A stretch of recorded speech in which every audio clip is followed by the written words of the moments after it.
Oke, selamat pagi 12 OTKP 1, 12 OTKP 2, dan 12 OTKP 3. Kembali lagi dengan Ibu Irma di mata pelajaran OTK Humas dan Keprotokolan. Jadi, Ibu terinspirasi nih dengan metode belajarnya Bu Miftah atau media belajarnya Bu Miftah ya. Untuk mensiasati minimnya pertemuan kita menggunakan Google Meet ataupun untuk mensiasati agar siswa tidak terlalu keluar kuota banyak ketika kita menggunakan Gmeet, tapi materi tetap dapat tersampaikan dengan baik, maka media ini adalah jalan pintasnya, yaitu PPT yang dilengkapi dengan suara rekaman guru yang mengajar. Begitu ya, bagus sekali idenya Bu Miftah. Walaupun kita berdua belum bisa mendesain yang bagus-bagus seperti yang di YouTube, seenggaknya ini bisa membantu kalian siswa-siswi untuk memahami apa yang sudah tertulis atau materi yang sudah ada di LKS maupun buku paket. Begitu ya. Jadi pertemuan kali ini Ibu langsung saja kita akan membahas materi notula pertemuan atau rapat. Setelah sebelumnya kita memahami jenis-jenis rapat, fungsi rapat, tujuan rapat, tipe pemimpin rapat, dan tipe peserta rapat itu sendiri, maka di pertemuan kali ini kita akan membahas soal notula. Karena dalam rapat anak-anak, kita sebagai pemimpin ataupun sebagai peserta rapat tidak hanya berkoar-koar, tidak hanya bertukar gagasan, tidak hanya berdebat.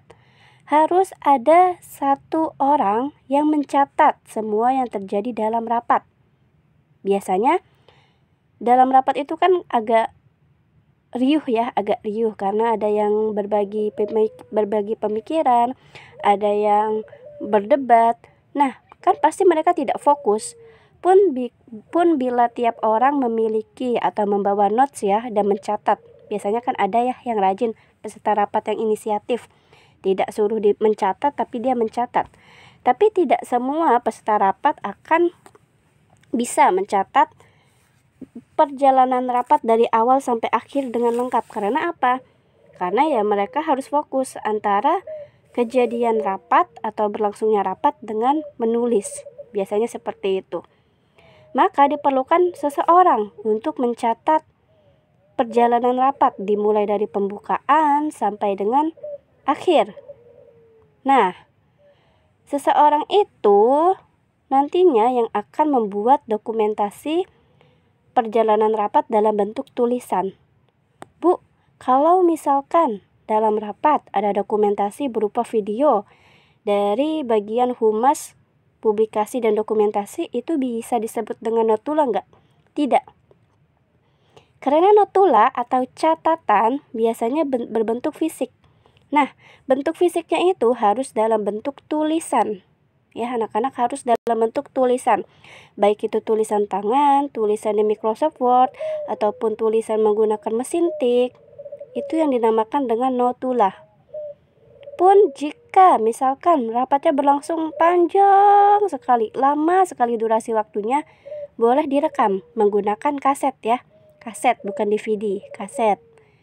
Nah, kemudian oleh notulis itu suara yang terekam di kaset dituliskan kembali atau dituangkan kembali dalam bentuk tulisan. Seperti itu ya. Ini pembuka saja, Ibu lanjut. Nah, pengertian notula dan notulis. Menurut KBBI atau Kamus Besar Bahasa Indonesia, notula adalah catatan singkat mengenai jalannya rapat serta hal yang dibicarakan dan diputuskan. Jadi istilahnya rangkuman rapat lah, ringkasan rapat. Kemudian, orang yang menulis notula atau catatan rapat adalah notulis. Diingat ya, tulisannya namanya notula atau catatannya namanya notula. Dan orang yang membuat catatan tersebut bernama atau disebut dengan notulis. Notulis adalah seseorang yang mampu menyimak dan menulis dengan baik agar apa yang disampaikan dalam sebuah diskusi dapat tertangkap dengan baik. Itu ya. Jadi notulis itu kalau bisa orangnya jangan gampang yang tidak fokus, tapi notulis itu harus orang yang fokus, dan pada saat berjalannya rapat dia tuh tidak bisa terlalu asik mengikuti jalannya rapat. Dalam artian dia terlalu, misalkan ada yang berdebat nih, dia nontonin itu debat. No, dia memperhatikan tapi tetap fokus kepada catatannya. Gitu ya. Jadi perannya adalah benar-benar untuk mencatat semua perjalanan rapat dari awal sampai akhir. Persiapan pembuatan notula rapat, seperti yang Ibu katakan tadi ya, harus menyediakan alat tulis dan kertas, personal komputer, notebook, ataupun laptop.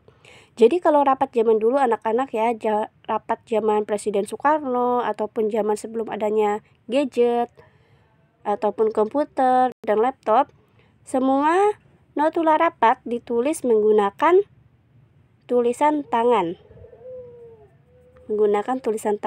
Tetapi ketika ada perkembangan teknologi, biasanya notulis menggunakan komputer ataupun laptop. Biasanya dia duduknya ada di samping pimpinan, atau biasanya dekat dengan layar presentasi. Nih seorang notulis. Jadi tetap bentuk fisik dari catatan atau notula adalah tulisan. Seperti itu ya. Kemudian menyediakan kaset rekaman bila ada pembicaraan yang tidak dapat ditulis. Dalam artian, ngomongnya cepet banget nih. Kan ada ya narasumber ataupun pembicara di rapat tuh yang ngomongnya cepet banget. Maka perlu direkam menggunakan kaset. Maka ketika nanti seorang notulis ini membuat notula, bisa diulang-ulang tuh, bisa di-reply. Bu, kalau rekaman record HP boleh nggak? Sebenarnya tergantung kebijakan dari rapat itu sendiri. Ada rapat yang rahasia. Rapat rahasia tuh misalkan rapat intelijen negara, badan intelijen negara. Tentu rapat itu tidak boleh sampai bocor ke publik. Orang intel kok masa bocor ke publik. Maka sebisa mungkin notula ataupun notulis itu di-keep ya. Bisa jadi tidak boleh menggunakan media lain selain media alat tulis, personal komputer, notebook, ataupun laptop. Berbeda gitu ya. Tapi ada kalau misalkan nih rapat OSIS, ada notulennya, tapi biar nggak mau capek di saat hari H, dia tetap nyatet, tapi dia juga ngerekam pakai suara record ya, audio record di HP. Itu boleh. Kemudian memahami prosedur rapat sebelum rapat dimulai. Itu misalkan, pertama kali rapat dibuka oleh MC-nya si ini, kemudian pimpinan rapatnya si ini, kemudian bahasan ini dibahas oleh Bapak ini, kemudian setelah Bapak ini menyampaikan pandangannya, sesi selanjutnya adalah diskusi dengan peserta rapat. Harus paham alurnya. Ini Ibu jelaskan secara singkat saja ya, sambil kalian buka buku paketnya. Kemudian menyediakan buku-buku referensi yang menunjang materi rapat. Kadang ada, misalkan nih, rapatnya itu tentang rapat perkembangan perusahaan. Tapi kan tidak semua notulis tahu istilah-istilah dalam hal bisnis ataupun istilah-istilah pimpinan mereka. Maka ketika sedang rapat ya, untuk mempermudah pekerjaan mereka, kalau ada istilah-istilah, mereka harus menyiapkan buku-buku referensi. Harus tahu, yang dimaksud dengan break even point adalah ini. Yang dimaksud pimpinan adalah dokumen hasil laporan keuangan tahun kemarin. Seperti itu. Semoga kalian paham ya. Nah, ini tugas notulis rapat ya. Jadi notula adalah catatannya, notulis adalah orang yang menulis. Yang pertama, mencatat topik permasalahan. Yang kedua, mencatat waktu dan tempat diskusi berlangsung. Jadi yang paling atas itu biasanya ditulis, rapat ini adalah rapat tentang apa. Kemudian mencatat waktu dan tempat diskusi berlangsung. Misalkan di undangan rapat tertulis, rapat dimulai pukul 13.00. Tapi pada saat pelaksanaannya, rapat ternyata ngaret menjadi jam 13.30. Maka yang ditulis oleh si notulis ini adalah waktu rapat dimulai pukul 13.30. Pokoknya atau intinya, semua yang dituliskan oleh si notulis dalam notula rapat harus sesuai dengan kejadian di rapat tersebut. Kemudian mencatat jumlah peserta. Misalkan undangan yang disebar untuk 100 peserta rapat, tapi yang hadir cuma setengahnya, yaitu 50% atau 50 orang. Maka yang dicatat oleh si notulis ini adalah peserta yang hadir. Gitu ya. Peserta yang hadir itu ada 50. Tapi tetap nanti ada bagian yang menjelaskan bahwa peserta yang diundang ini sekian, tapi peserta yang hadir sekian. Gitu ya. Kemudian mencatat segala proses yang berlangsung dalam diskusi. Pokoknya semuanya dicatat. Dari awal pembukaan oleh MC siapa, pembacaan doa oleh siapa, moderator siapa, semua dicatat. Kemudian juga disimpulkan, menuliskan kesimpulan atau hasil diskusi.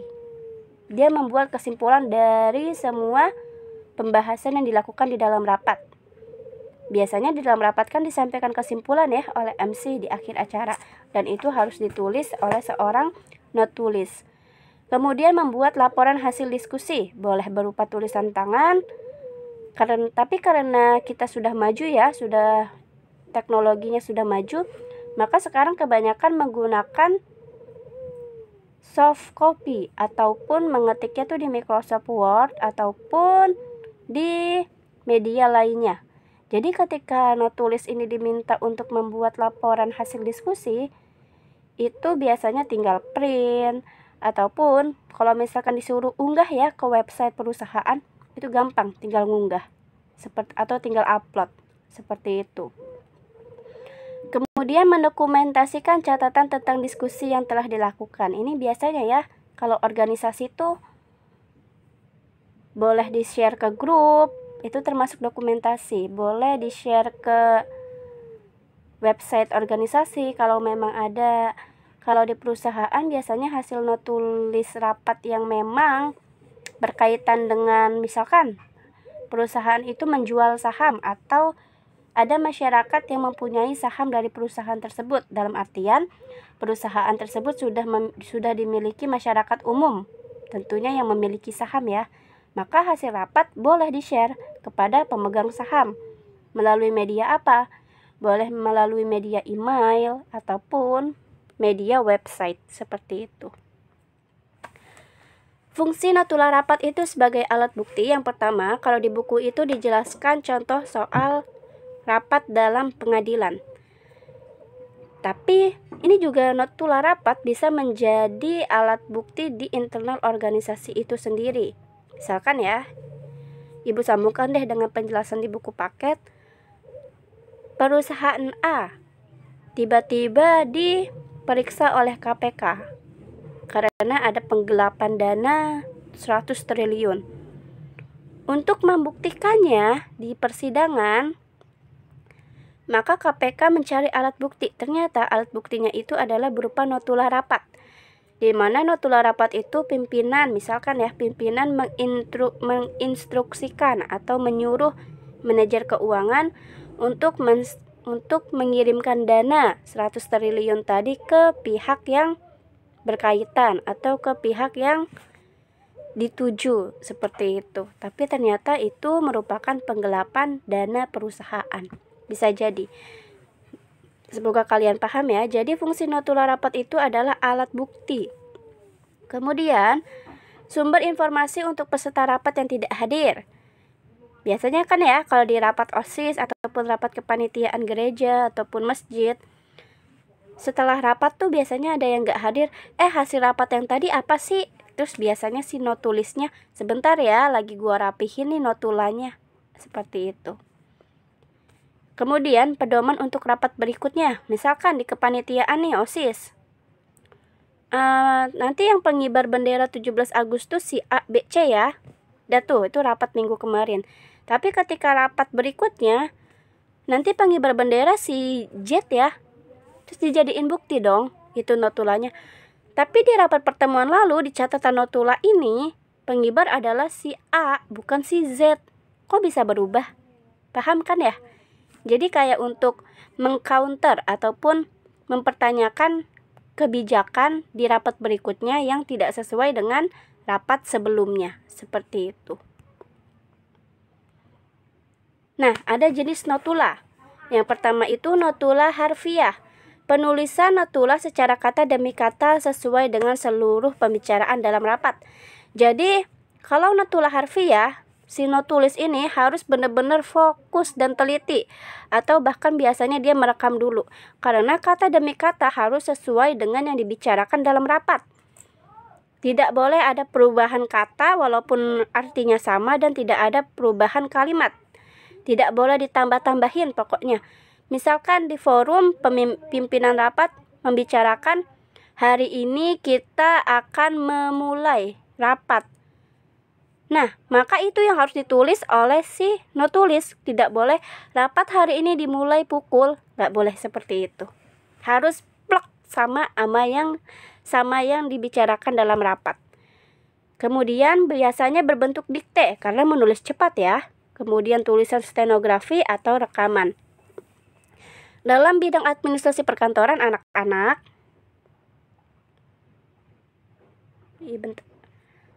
nah, ada yang disebut dengan tulisan stenografi.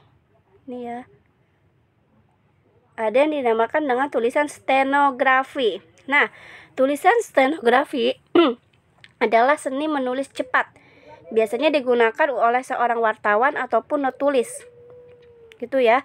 Tapi di kurikulum OTKP, biarpun di kurikulum OTKP, baik OTKP di SMK maupun OTKP di kuliah masih mempelajari steno. Jadi kurikulum OTKP SMK tidak ada pelajaran stenografi.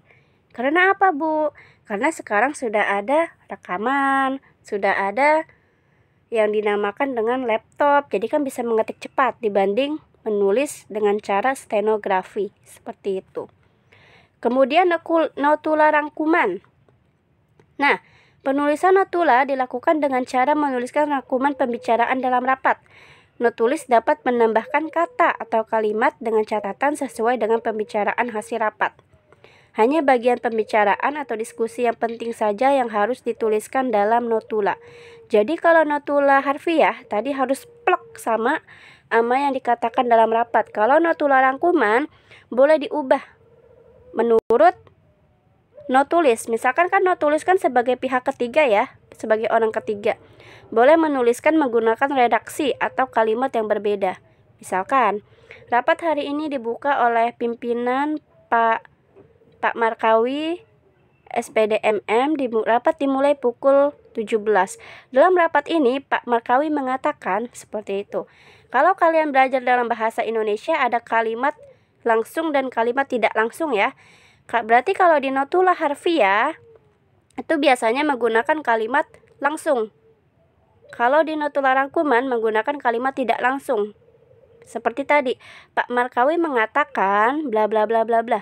Nanti kita belajar, kita praktikkan kalau kita ada kesempatan. Kemudian kalau notula harfiah semuanya itu dia tulis dari awal sampai akhir rapat. Tapi kalau notula rangkuman hanya pembicaraan atau diskusi yang penting saja yang harus dituliskan, dalam artian lebih sedikit nanti isinya notula rangkuman dibandingkan dengan notula harfiah.